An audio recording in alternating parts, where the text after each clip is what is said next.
बच्चों सबसे पहले हम डिस्कस करेंगे vegetative propagation.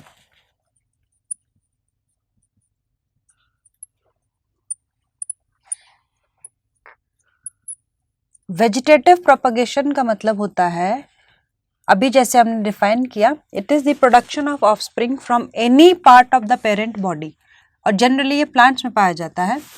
So production of offspring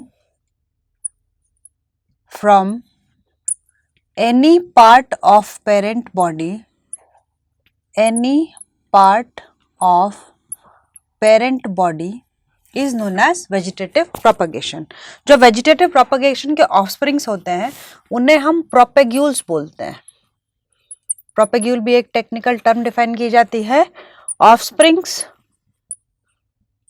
produced by vegetative propagation, offsprings produced by vegetative propagation।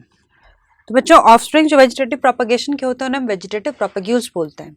यदि आपको थोड़ा बहुत ध्यान रहे तो टॉपिक जल्दी समझ आ जाएगा, क्योंकि मॉर्फोलॉजी में जो हमने रूट स्टेम लीफ के मॉडिफिकेशंस पढ़े थे वही वेजिटेटिव प्रोपगेशन में काम आते हैं।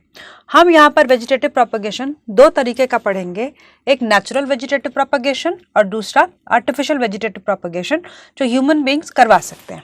So let us discuss types of vegetative propagation. Vegetative propagation, तो ये वेजिटेटिव प्रोपगेशन हम दो हेडिंग्स में पढ़ेंगे, natural vegetative propagation and artificial vegetative propagation.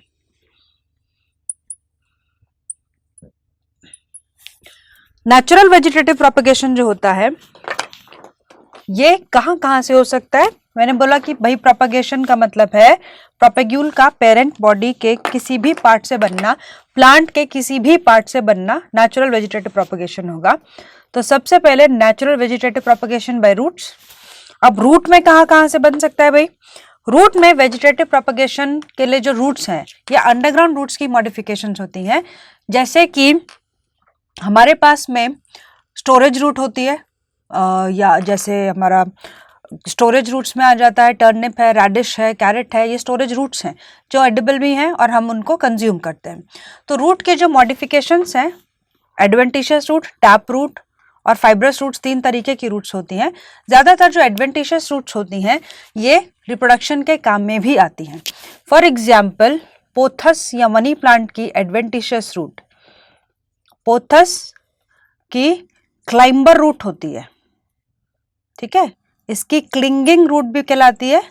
तो ये क्लिंगिंग रूट क्या करती है बच्चे, जब भी मान लीजिए ये कोई सपोर्ट है, इस सपोर्ट के अराउंड जब मनी प्लांट की पत्ती चढ़ाई जाती है, चढ़ता है ना, आप भी डंडा लगा देते हैं मनी प्लांट चढ़ाने के लिए, तो जहां पर भी नोड होगी ना बेटा, वहां से नई रूट्स निकल जाएंगी और ऐसे ही ये प्लांट ऊपर की तरफ चढ़ता रहता है। तो हम इनको क्लिंगिंग रूट्स कहते हैं। साथ साथ में हमको मनी प्लांट की पत्ती भी दिखाई दे जाएगी कि भाई ये हमारे प्लांट की लीफ भी आ रही है और यहाँ से ये रूट चिपक के चढ़ती चली जा रही है। तो ये भी रिप्रोडक्शन के काम में आती है। मनी प्लांट का कोई बीज नहीं लगाया जाता है, एक स्टेम तोड़ के ले आते हैं, उसको लगा देते हैं और वो बेल पर चढ़ जाती है। तो ये रिप्रोडक्शन के काम में आती है। फिर रिप्रोडक्टिव रूट्स हमारी डेल्बर्जिया में होती है, शीशम का जो पेड़ है, it also shows reproductive roots.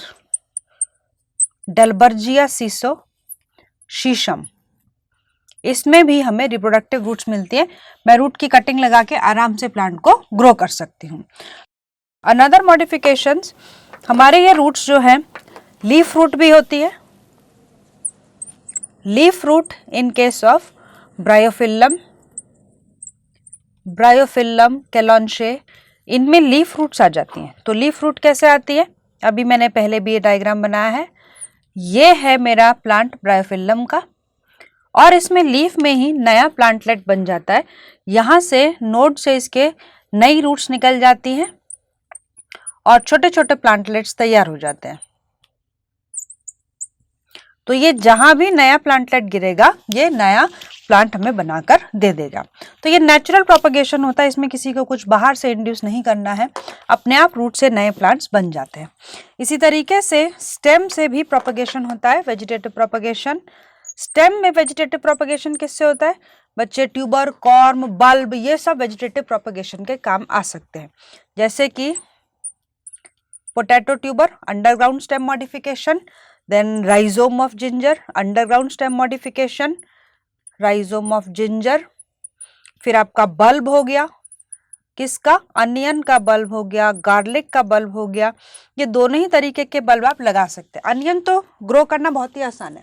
आप एक ग्लास में पानी लीजिए, आपको देखना है कि बल्ब से कैसे प्लांटलेट निकलता है, पूरा भर दीजिए और उसमें एक अनियन स्टेम की तरफ से, जहाँ पर उसके वो श्रिवल्ड सी रूट्स होती है ना, जो हिस्सा आप खाने से पहले निकाल देते हैं, उसको आप ग्लास में रख दीजिए पानी भरकर। विद इन अ वीक आप देखेंगे कि इसके बेस से वाइट कलर के और रूट्स निकल आए हैं और ऊपर से ग्रीन कलर का लीफी शूट निकल आया है। तो ये वेजिटेटिवली प्रोपगेट किया जा सकता है। पोटैटो ट्यूबर में क्या होता है? हम कहते हैं भाई आलू की आंख है। आंख में क्या होता है? यही ट्यूबर के नोड्स होते हैं और इन नोड से नया कई बारी अंकुर फूट जाता है, इससे स्प्राउट्स निकल जाते हैं। अगर मैं इतना हिस्सा काट के इसे जमीन में लगा दूं या पूरा भी दबा दूं तो फिर मुझे एक नया प्लांट मिल जाएगा। This is reproduction by stem. और भी मॉडिफिकेशंस हैं, राइजोम, कॉर्म, बल्ब, ये अंडरग्राउंड स्टेम के स्टोरेज मॉडिफिकेशंस भी हैं और ये वेजिटेटिव प्रोपगेशन के भी काम में आते हैं। आलू का भी कभी भी बीज नहीं लगाया जाता बच्चे, आलू को हमेशा ट्यूबर ही लगाया जाता है, तो हम उसकी फसल उसी से ले लेते हैं। ऐसे ही वेजिटेटिव प्रोपगेशन में शुगर केन की स्टेम, उससे भी हम डायरेक्ट वेजिटेटिव प्रोपगेशन कर सकते हैं। Stem of sugar cane. Sugar cane कैसे लगाया जाता है? यदि आपने गन्ना खाया हो तो गन्ना काफी लेंथ होती है इसकी और यहाँ पर ना एक बड होती है। तो जब फार्मर गन्ना लगाता है ना, तो इसको इतना कट करके जमीन में एक एक डंडी थोड़ी थोड़ी दूर पर डालते चले जाते हैं और यहाँ से नया प्लांटलेट निकल जाता है। ऐसे ही जो बैनियन की प्रॉप रूट्स या पिलर रूट्स है, ठीक है, यहाँ पर लिख देते हैं प्रॉप रूट्स ऑफ बैनियन या पिलर रूट्स। एक बरगद के पेड़ की जो जड़ें होती हैं ये बहुत दूर दूर तक फैल सकती हैं।